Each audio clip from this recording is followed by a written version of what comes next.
പഹൽഗാം ഭീകരാക്രമണത്തിന് operation സിന്ദൂറിലൂടെ India ശക്തമായ തിരിച്ചടി നൽകിയപ്പോൾ മുട്ടിടിച്ച് വീണത് പാകിസ്ഥാനേക്കാളും കൂടുതൽ ഇപ്പോൾ ചൈനയാണ്. ലോകത്തിലെ വമ്പൻ എന്ന പട്ടം കൈപ്പിടിച്ചിരിക്കുന്ന സാക്ഷാൽ ട്രംപിനോട് പോലും കൈകോർക്കുമ്പോൾ മുന്നേറിക്കൊണ്ടിരിക്കുന്ന ചൈന ഇന്ത്യക്ക് മുന്നിൽ ചീട്ടുകൊട്ടാരം പോലെ തകർന്നു വീഴുകയാണ് ചെയ്തത്. നേരിട്ടല്ല ചൈനയെ ഇന്ത്യ തറ പറ്റിച്ചത്, പക്ഷെ അത് അപ്രതീക്ഷിതവും അതിമാരകവുമായ രീതിയിലായിരുന്നു എന്ന് മാത്രം. ചൈനയിൽ ഇല്ലാത്തത് ഒന്നുമില്ല. അച്ഛനമ്മമാരെ പോലും ഡ്യൂപ്ലിക്കേറ്റ് ഉണ്ടാക്കാൻ കഴിയുന്ന ആൾക്കാരാണ് അവരെന്നാണ് പറയപ്പെടുന്നത്. ചൈനീസ് സാധനങ്ങൾ കണ്ടാൽ ഗംഭീരമെന്ന് തോന്നും, പക്ഷെ ഉപയോഗിച്ചാൽ അത് ഒന്നിനും കൊള്ളാത്തതാണെന്ന് നമുക്ക് മനസ്സിലാവുകയും ചെയ്യും. തമാശ രൂപേണ അങ്ങനെയാണ് ഇത് പറയുന്നത്. ഓപ്പറേഷൻ സിന്ദൂർ കഴിഞ്ഞപ്പോൾ ഇക്കാര്യം ശരിക്കും ബോധ്യപ്പെട്ടു. ചൈന എക്കാലത്തെയും തങ്ങളുടെ അടുപ്പക്കാരനായ പാകിസ്ഥാന് നൽകിയ ആയുധങ്ങൾക്ക് സാങ്കേതിക വിദ്യകൾക്കും ഇന്ത്യക്ക് ചെറിയൊരു ഭീഷണി ഉയർത്താൻ പോലും കഴിഞ്ഞില്ല. ഇന്ത്യയുടെ തിരിച്ചടികൾ തടുക്കാനാവാതെ പാകിസ്ഥാൻ കുഴങ്ങിയതും വെടിനിർത്തലിന് ഇന്ത്യയുടെ കാല് പിടിച്ചതിനു പിന്നിലെ കാരണങ്ങളിൽ ഒന്ന് ഇതുതന്നെയായിരുന്നു. അനുമതിയില്ലാതെ ഒരു ഈച്ച പോലും അതിർത്തി കടക്കാൻ ആ നിമിഷം അത് തിരിച്ചടിയാകുമെന്നും ഏതു തരത്തിലുള്ള ആക്രമണത്തെയും ചെറുക്കും എന്ന വീരവാദം മുഴക്കിയാണ് ചൈന പാകിസ്ഥാന് വ്യോമ പ്രതിരോധ സംവിധാനങ്ങൾ നൽകിയത്. ഇന്ത്യൻ അതിർത്തിയിൽ ഉൾപ്പെടെ വിന്യസിച്ചിരുന്നത് ഇതായിരുന്നു. പക്ഷേ ഇന്ത്യൻ ആക്രമണത്തെ പ്രതിരോധിക്കാൻ ഇതിനൊന്നും തന്നെ ആയില്ല.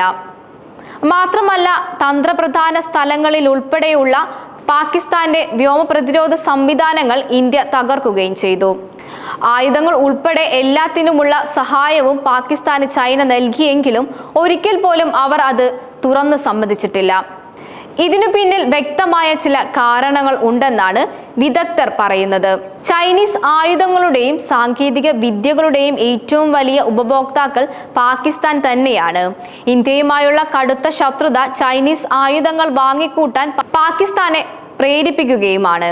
തങ്ങൾ നൽകിയ ആയുധങ്ങൾക്ക് എത്രത്തോളം പ്രവർത്തനക്ഷമതയുണ്ടെന്ന് ലോകത്തിന് കാണിച്ചു കൊടുക്കേണ്ടത് ചൈനയുടെ ആവശ്യം കൂടിയായിരുന്നു.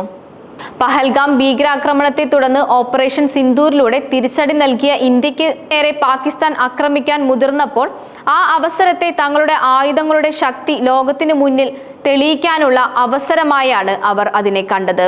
പ്രതിരോധത്തെ തകർത്ത് ഇന്ത്യക്കുള്ളിൽ പാകിസ്ഥാന്റെ ശക്തമായ ആക്രമണങ്ങൾ നടത്തിയിരുന്നുവെങ്കിൽ അത് തങ്ങളുടെ ആയുധങ്ങളുടെ മികവായി ചൈന എടുത്തു കാട്ടിയേനെ. അതിലൂടെ ആയുധ കമ്പോളത്തിലെ മേധാവിത്വം അവർ പിടിച്ചെടുക്കുകയും ചെയ്തിരിക്കും.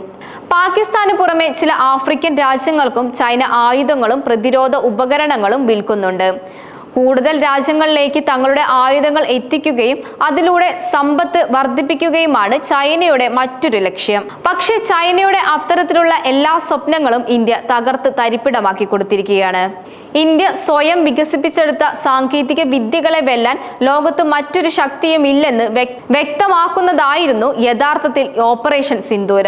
പാകിസ്ഥാനെതിരെ ഇന്ത്യ ഉപയോഗിച്ചതിൽ അധികവും ബ്രഹ്മോസ് പോലെ ഒരു ഇന്ത്യ സ്വയം വികസിപ്പിച്ചെടുത്ത ആയുധങ്ങളായിരുന്നു. ഇന്ത്യയുടെ സൈനിക കേന്ദ്രങ്ങൾക്കു നേരെയും മറ്റ് പാകിസ്ഥാൻ നടത്തിയ മിസൈൽ ഡ്രോൺ ആക്രമണങ്ങളെ ഞൊടിയിട കൊണ്ട് ഇന്ത്യ തകർത്ത് തരിപ്പിടമാക്കിയതും. ഇതിനൊപ്പം പാക് കേന്ദ്രങ്ങളിൽ ശക്തമായ ആക്രമണങ്ങൾ നടത്താനും കഴിഞ്ഞു. ചൈനയിൽ നിന്നും കോടികൾ മുടക്കി പാകിസ്ഥാൻ വാങ്ങിയ വ്യോമ പ്രതിരോധ സംവിധാനത്തെ നോക്കുകുത്തിയാക്കുന്ന വിധമായിരുന്നു ആക്രമണങ്ങളെല്ലാം. എല്ലാ ലക്ഷ്യത്തിലെത്തുകയും ചെയ്തു. യുദ്ധ സാഹചര്യത്തിൽ ഇന്ത്യൻ സാങ്കേതിക വിദ്യ എത്രത്തോളം ഫലവത്താണെന്ന് വ്യക്തമായതോടെ ബ്രഹ്മോസ് ഉൾപ്പെടെയുള്ള ആയുധങ്ങൾക്ക് ആവശ്യക്കാർ കൂടുതലായി.